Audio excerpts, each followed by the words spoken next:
नमस्ते फ्रेंड्स, समृद्धि बुटीक में आपका स्वागत है। चलिए आज मैं एक मेरे सब्सक्राइब की फरमाइश पे प्रिंस कट ब्लाउज़ की कटिंग बताती हूँ।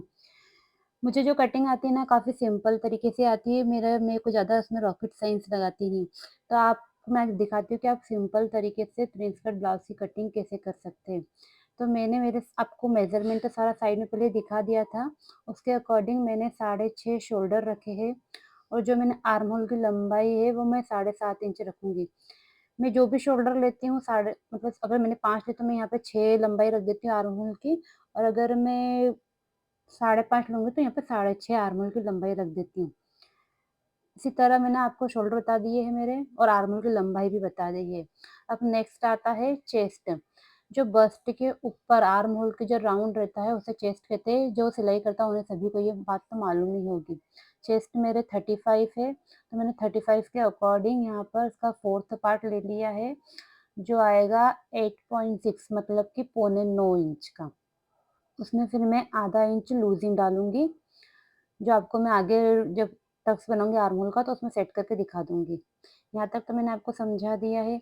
इसके बाद जो है लंबाई है ब्लाउज़ की मेरी फ्रंट से 16 इंच है और मैंने लंबाई में ले रही हूँ यहाँ पे मैंने 15 इंच का निशान लगाया क्योंकि मेरी स्केल छोटी है, फिर मैं 1 इंच का और निशान लगूँगा, ये हो गई 16 इंच। इसके बाद मैं इसमें 2 इंच की एक्स्ट्रा मार्जिन दूँगी। आप सोचोगे 2 इंच की एक्स्ट्रा मार्जिन क्यों? तो मैं जो उसमें आपको बेल्ट कट वाला प्रिंसेस ब्लाउज़ बताने वाली हूँ, जिसके लिए हमें 2 इंच की मार्जिन लेनी पड़ेगी। हाफ इंच जो बेल्ट के अंदर जॉइंट रहता है उसमें ऐड हो जाता है 1 इंच और हाफ इंच शोल्डर और नीचे कमर के यहाँ ये माइनस हो जाएगा।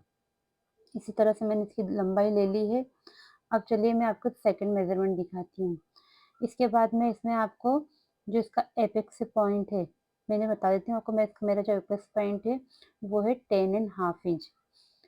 एपेक्स पॉइंट अगर आप किसी भी ब्लाउज़ का लेते हैं ना तो आपको बहुत अच्छा रहता है, उससे क्या आपका जो टक्स है वो बिल्कुल सही जगह पर ही बनता है। ऊपर से मैंने हाफ इंच मार्जिन में छोड़ने वाली थी उसे मैं आपको बता देती हूँ। ये देखो जो पेक होने वाली सिलाई में अपने शोल्डर उसकी मैंने मार्जिन कर दी है इस टाइप से और इसके नीचे से आप एपेक्स पॉइंट को हमेशा नापें। तो मेरा अब आ रहा है देखिए 10 एंड हाफ इंच। इसके बाद जो मेरे टक्स की एपेक्स टू एपेक्स मतलब बस्ट से बस्ट की जो दूरी रहती है 36 मेरा बस्ट है वो 36 इंच, तो 36 का निकलेगा 3.6। सिंपल सा तरीका है पॉइंट निकालने का कि जो भी आपके चेस्ट हो उसके बीच में एक पॉइंट लगा दीजिए तो आपके जो एपेक्स पॉइंट की दूरी वो आपको मिल जाएगी इजीली। यहाँ से सीधे मैं एक लाइन खींच लूँगी। ये हमें एक एपेक्स पॉइंट की दूरी मिल गई है। अब यहाँ से मैं प्रिंस कट के लिए ड्राइंग बनाऊँगी। यहाँ से मैंने हुक पट्टी की तरफ से आधा इंच लूँगी और ये अब मैं आर्म होल का लाइन भी यहाँ से ड्रॉ कर देती हूँ। इसके लिए मैंने कोई नापा नहीं है कि मुझे 1 इंच दूरी पे 3 इंच पे आप कन्फ्यूज़ होते हो तो आप यहाँ से नीचे से 1 इंच ऊपर आप इस शेप को दे सकते हैं। और यहाँ से मैं अब 1 इंच दूरी पे इसका आर्म होल का टक्स बना दूँगी। मैं अधिकतर ब्लाउज़ों में सभी में 1 इंच ही आर्म होल का टक्स लेती हूँ। ये अधिकतर सभी ब्लाउज़ों में बेटा तक बहुत ही कम ऐसे ब्लाउज़ होते हैं जिसमें ये मतलब दिक्कत आती है मुझे 1.5 इंच का या सवा इंच का टक्स लेना पड़ता है। अब जो मेरी नीचे का टक्स है प्रिंसेस का उसमें हाफ इंच इधर से लाइन खींच दी है। इसको लाइन्स को मैं ऐसे तिरछी मिला लूँगी आपस में और जो टक्स की मेरी चौड़ाई है वो मैं 2.5 इंच ले रही हूँ। अब आप सोच रहे होंगे कि इसमें 2.5 लेना चाहिए, 2 लेना चाहिए कि 3 लेना चाहिए, वो मैं आपको आगे समझा दूँगी। अब यहाँ से मैं कोई नाप नहीं लेती हूँ, डायरेक्ट केवल प्रिंस कट का ऐसे शेप बना देती हूँ। अगर आपकी ड्राइंग अच्छी है तो आप डायरेक्ट बना सकते हैं, नहीं तो फ्रेंच कर्व का यूज़ भी कर सकते हैं। अगर आपको दिक्कत है तो मुझे बताइएगा, मैं नेक्स्ट वीडियो में आपको फ्रेंच कर्व का यूज़ करना दिखा दूँगी।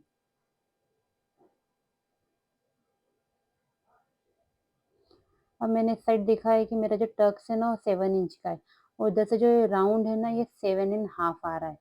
मतलब कि यहाँ पे आ रहा है इस टाइप से। तो जो भी हाफ इंच यहाँ पे आता है, उसके अकॉर्डिंग हमें जो कमर के साइड का पोर्शन रहता है, वहाँ से हमें हाफ का डबल मतलब 1 इंच ऊपर ये तिरछी लाइन लेनी रहती है। देखिए मैं आपको बताती हूँ। ये मैंने डायरेक्ट ली अभी, अब मैं इसको पॉइंट बनाऊँगी 1 इंच, यहाँ पे आ रहा है मेरा पॉइंट। अब ये पॉइंट तो आपका जो भी यहाँ से गैप आता है, उसका आपको यहाँ पे जो ऊपर साइड रहता है, वो आपको डबल लेना पड़ता है। अगर आप ये साइड से तिरछा डबल 1 इंच का नहीं लेते हैं, तो आप चाहे तो यहाँ सेंटर में 1 इंच का टक्स भी डाल सकते हैं। अब मैं अपनी कमर का मेज़रमेंट कर रही हूँ, यहाँ से मेरा 3 इंच का टक्स है, फिर 3 से मेरी जो कमर है, वो है पौने 8 इंच मतलब 31 इंच की, तो मैंने यहाँ निशान लगा दिया।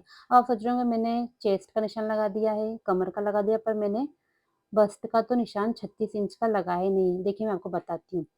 जब हम चेस्ट और वेस्ट का निशान मतलब कमर का निशान लगाते हैं, तो बस्ट में अपने आप हमें पॉइंट मिल जाता है। मेरा देखो बस्ट है 36 इंच, यहाँ पे आ रहा है और मुझे ऑटोमेटिक यहाँ पे पौन इंच के आसपास लूजिंग मिल चुकी है, क्योंकि हमारा जो बैक पार्ट और फ्रंट पार्ट रहता है वो दोनों ही अलग रहता है। हमारा हमेशा बैक से फ्रंट पार्ट बड़ा ही रहता है। ठीक है, अब मैं आपको इसके आर्म होल की कटिंग करना बता देती हूँ। मैंने जो 1 इंच का आर्म होल में अपना निशान लगाया, उसे मैं फ़ोल्ड कर दूँगी। उसके बाद मैं आर्म होल का शेप बनाती हूँ। देखिए, अब मैं इसमें क्या करूँगी कि यहीं पे डायरेक्ट या तो आप फ्रेंच कर्व से या तो आप डायरेक्ट इस टाइप से शेप दे सकते हैं। मैंने 0.2 की ही गैप दी है। मैं हमेशा अधिक सभी ब्लाउज़ों में जो सेंटर में मैंने लाइन बनाई आर्म होल की, वहाँ पे 0.2 की गैप देती हूँ। इस टाइम से मैंने आर्म होल का शेप बना लिया है।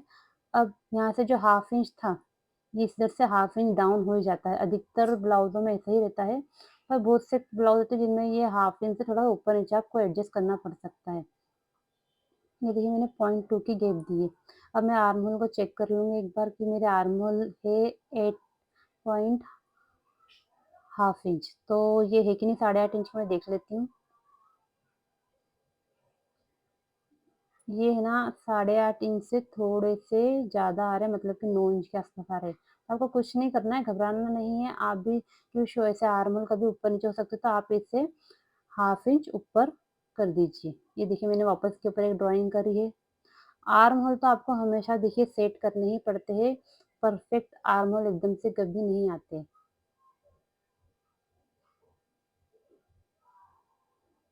अब देखिए ये लगभग 8.5 मेरे आर्म होल आ चुके हैं।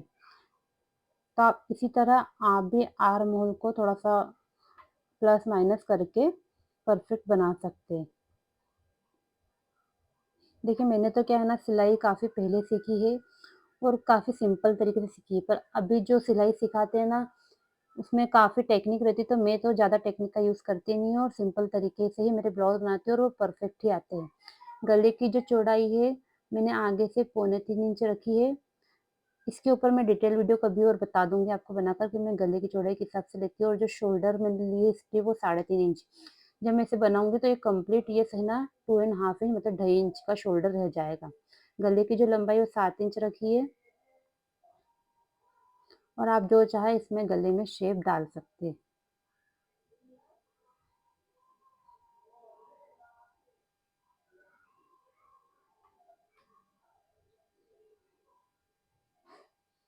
चलिए अब मैं आपको है ना इसमें आप चाहे तो साइड में से 1.5 इंच मार्जिन फरमे में ही दे सकते हैं, या आप चाहे तो फरमा कट करके ब्लाउज़ के ऊपर भी इसमें मार्जिन कर सकते हैं। आपको मैं बताने के लिए केवल इसमें मार्जिन दे रही हूँ, नहीं तो मेरे अधिकतर जो फरमे रहते हैं, मैं जब कपड़े पे कटिंग करती हूँ उसी पे मार्जिन एक्स्ट्रा दे देती हूँ।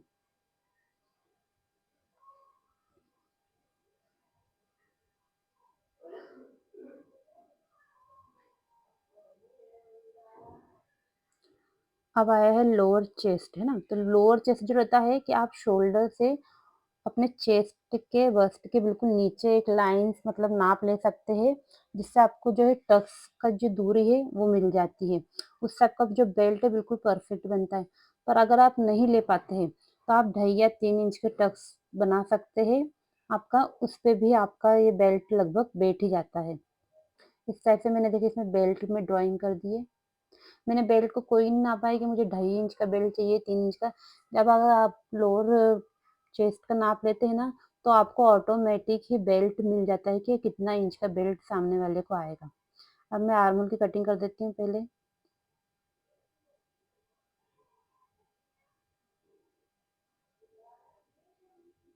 मैं हमेशा इसी तरीके से आर्म होल को फ़ोल्ड कर लेती हूँ, इसको कट कर देती हूँ। क्योंकि कुछ ब्लाउज़ों में ऐसा होता है कि मैं प्रिंस कट नहीं बनाती हूँ, सादे 4 टक्स बिना बेल्ट वाला प्रिंस कट या डायरेक्ट स्टिचिंग वाला प्रिंस कट बनाती हूँ, वो भी मैं आपको कभी नेक्स्ट वीडियो में बताऊँगी, वो और ईज़ी रहता है बनाना इसे। पर अभी ज़्यादातर यही ब्लाउज़ ट्रेंड में चल रहा है प्रिंस कट, तो मैंने सोचा पहले आपको ये बता देती हूँ। और अगर आप सिंपल और सीखना चाहते हैं ब्लाउज़ तो सीख सकते हैं। मैंने देखिए बीच में डॉट नहीं दिया है, तो मैंने यहाँ पे जो सेंटर में डॉट लगता है हुक पट्टी की तरफ, वो मैंने यहाँ पे हाफ इंच कट कर दिया है। और इसी तरह से मैं ब्लाउज़ की कटिंग कर दूँगी। ये देखिए मैंने फरमा कट कर दिया है। अब मैं इस साइड से प्रिंस कट की जो तिरछी और जो शेप वाली लाइन है, उसे कट करके दिखाती हूँ आपको। पहले मैंने साइड की जो लाइन है उसे कट कर दूँगी और साइड उसके साथ ही मैं जो आर्म होल का शेप है वो भी कट कर दूँगी।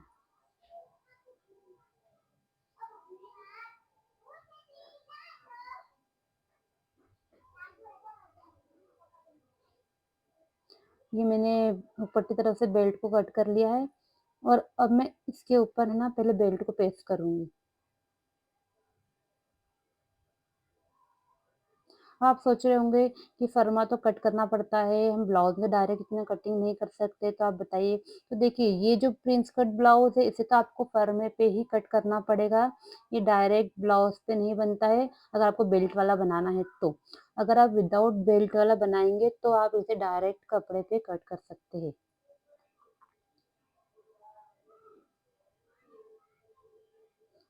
इसी तरह मैंने बेल्ट को इसके ऊपर पेस्ट कर दिया, जिससे ये परफेक्ट बेल्ट का शेप ऑटोमेटिक ही आ जाता है।